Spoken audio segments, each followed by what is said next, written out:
Hello? Peter, we can hear you. Go ahead. So hello. Yes, I'm now in Estonia, and the internet-based voting will start for advanced period for 7 days now. But Estonia is a very specific country. It's the first country that introduced internet-based voting, and even before the penetration of internet services is huge here. It's a small country. They distributed the ID cards with the digital signature for 90% of their population. So and the facilities for internet services are very good. The main problem is that not problem for Estonia, because there is a high confidence in the system. This is the fourth time, the second parliamentary elections they will have with internet-based voting. They had 2 local elections in the past, but there was no fraud registered even before with the paper ballot, and no vote buying scandals at all.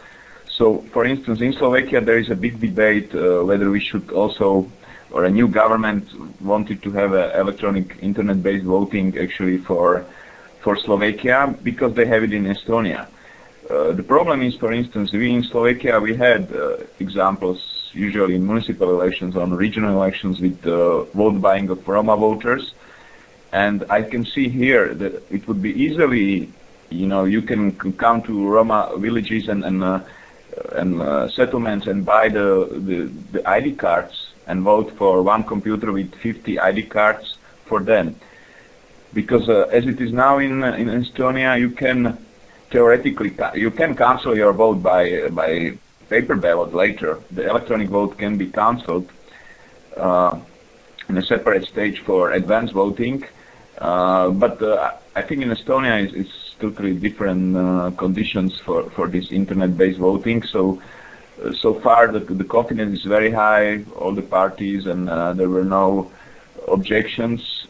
Even from IT specialists, I think that there are some problems with the safeguards, and it's also connected with the fact that these software companies and internet and technologies companies are taking over this kind of voting system. And for instance, now they are trying for the first time also to use as identification tool some SIM cards which are distributed to the citizens. So this will be the first time also that you can vote with your ID card or with the computer through the internet application, or you can also use some SIM cards for your identification again to be able to vote. And you can cancel you can vote many times, and the last vote counts, or you can vote with the paper ballot afterwards. But as I said, this is a country with a very specific situation, and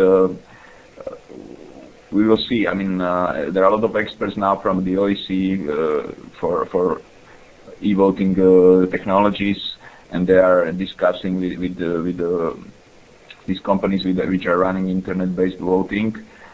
But I wouldn't transfer it and call it for modernification for other countries, because it's very specific. Each country has specific problems, and in Slovakia, I agree with Pet that for us it would be useful maybe for voters abroad, because this might be a useful tool to vote from abroad. But to allow it for a large number of voters may produce more problems with the vote buying or other technical problems which can be, and the costs can be also very high if you consider the costs of producing the new ID cards for the whole population to allow for digital signatures, which are attached to 2 PIN codes they are using. And so I think that there are so many issues related to this kind of internet-based voting that I don't think many countries will follow soon. I mean, there are many